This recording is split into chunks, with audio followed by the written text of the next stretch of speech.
Now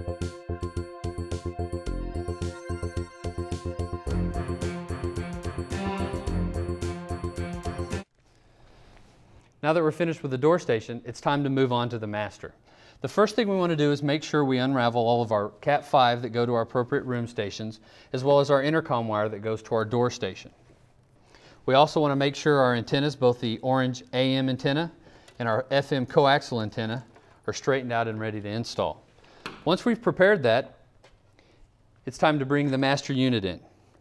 The first thing we want to do is use the third hand wire, and that allows us to hook it to the tab on the rough end, and we now have both of our hands free for the wiring.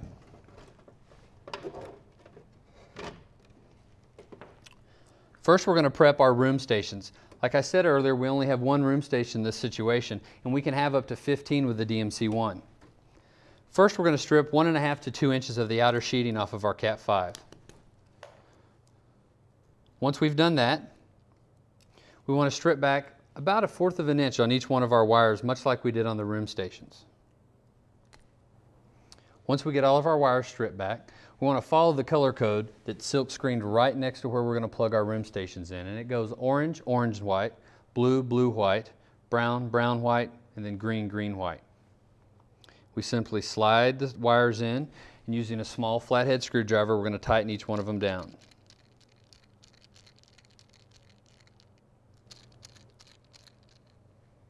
And once we've made all these connections and make sure everything's tight and we have no wires showing, we just simply plug it into the corresponding room station.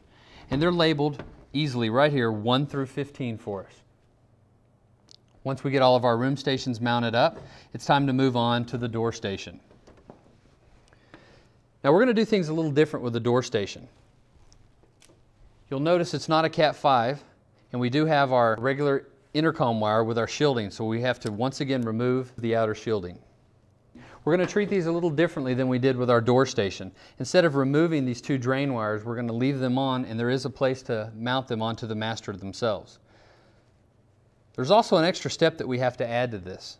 Instead of wiring all 6 of these wires to the master itself, because the 2 push buttons, the yellow and orange wires, are going to our doorbell, we're going to add what we call the chime module, which is actually going to let us select how many chimes the appropriate door station is going to give us when it's pushed. The chime module we're going to use today is the MC3. The 3 simply tells us that we have 3 choices in chimes: 3 chimes, 2 chimes, or 1.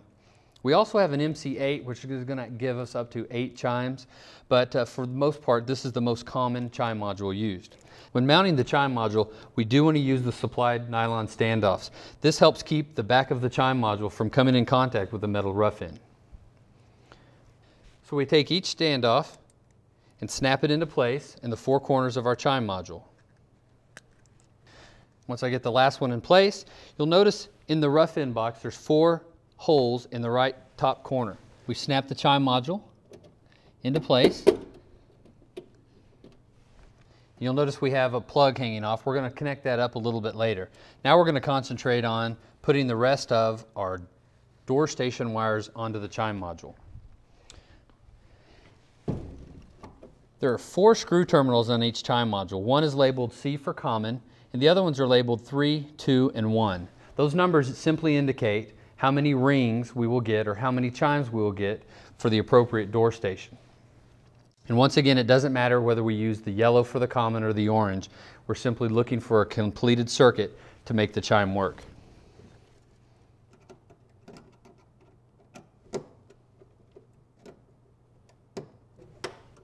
Now once we get both of the wires connected to the chime module, it's time to hook the black and red wires up. Now we've connected both our red and black wires to the location that's labeled door, red, and black. Now the last thing we have left to do to complete the door station is to put in our drain wires. Those are mounted right here on the master, on the bottom right, where it says shield. Now that we've wired all of our door station wires in, it's time to plug in our chime module. You'll notice right next to each other on the master we have 2 4-prong Molex plugs, one labeled remote and one labeled chime. We want to make sure that we plug in the chime module to the one labeled chime. Once we've done that, our door station and chime module are installed. We're now going to move on to our antennas. We have our coax FM antenna, and it simply mounts directly in to to the coax connector on our tuner. Once we've secured the FM antenna, we'll move on to our AM antenna. And it's a single wire, and you'll notice on the tuner we have two separate connectors. We do want to use the outside connector, the one furthest from our FM connector, and it's a simple push button connector. Now we're going to put the screws in the master just a little bit so we can secure it while we place the CD player in the rough end.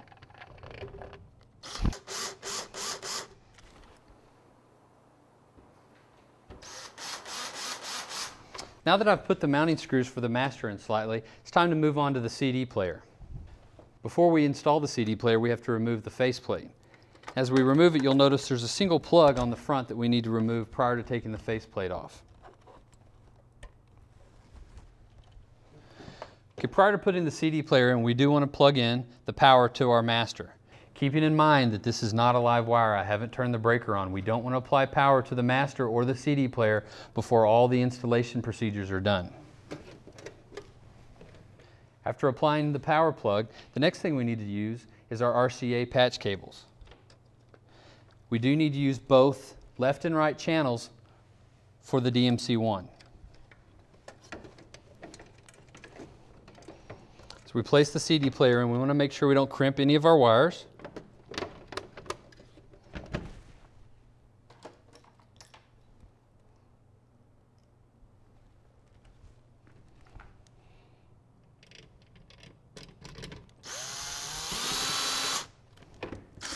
Now that I've got the CD player mounted, we're going to take the master back out.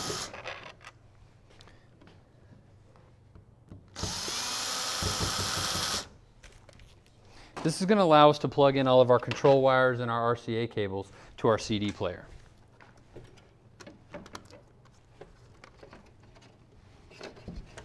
So once we pull the master unit down, the next thing we want to do is plug in our RCA cables. And you'll notice we have on the master two sets. One is labeled CD and one is labeled auxiliary. We want to plug our RCAs from our CD player into the CD one.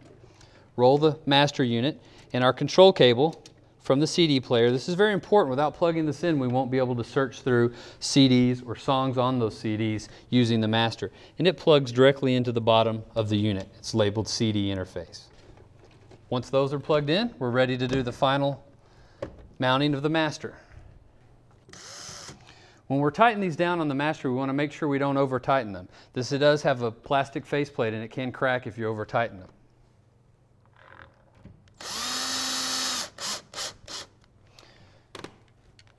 Now once we have everything mounted back up, we want to put our faceplate back on our CD player. Don't forget to plug in our eject button. And then the faceplate snaps right in place. Then we want to replace the cover over our master speaker and remove the plastic covering. Now we're ready to apply power to the unit and test it. First thing we'll do is push power, and it should come up with one of our sources, and we can scroll using the source button between AM, FM, and CD, which is our option, and auxiliary, which we haven't used in this installation, and then back to AM. Now you'll notice we're on AM, but we're not on any specific station. So now we can use the tune button and it'll scan up to the next station. And to check it, simply turn the volume up. Everything seems to be working on the AM side. So now let's change our source to FM. Once again, we can hit the tune button to scan up. Once we're on a station, we can check. And we obviously have FM. Now let's move on to the CD player. We go to the CD player source. You'll notice here that it comes up and it tells us that we have one CD in, we're on track 2, and that it's playing. Everything seems to be working. I can check the CD player for pause, mode where we have repeat mode, repeat disc, and random all songs, and then back to normal.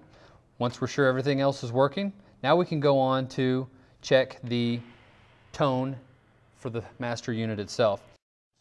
By pushing the tone button, we'll scroll between master volume, loudness, treble, bass, intercom volume, music volume, and back to master volume.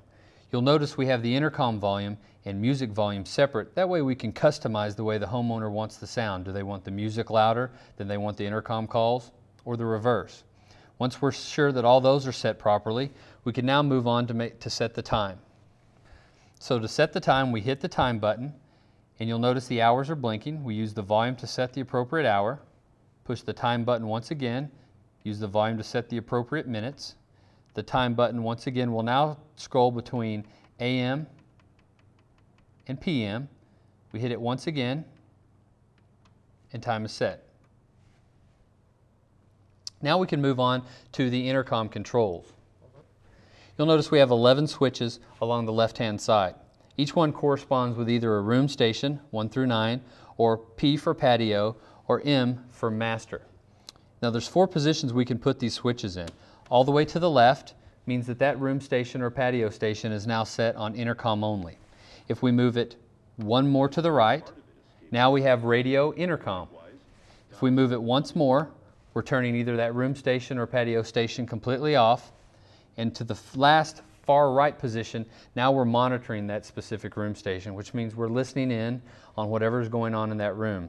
It's mainly used for monitoring baby rooms or if we have an elderly relative staying with us. Once we're sure we've set all the room stations to the appropriate level, you'll also notice there's one more additional button in here, and that's privacy. If we press that button to the in position, that'll keep anybody from monitoring the master itself. Now we're going to talk about the features of our room station.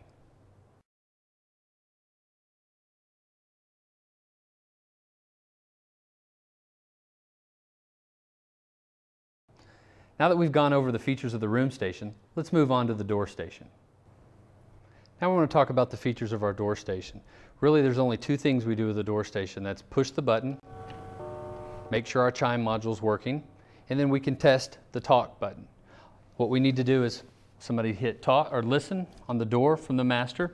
As long as we're getting sound, we know the function of the door station is working. We've just completed the module on the new M&S Systems DMC1. I think you'll find it easier to install and more sophisticated and smaller than our previous models. If you need any additional information, please contact our customer service number that we've posted below. Thank you for watching our program.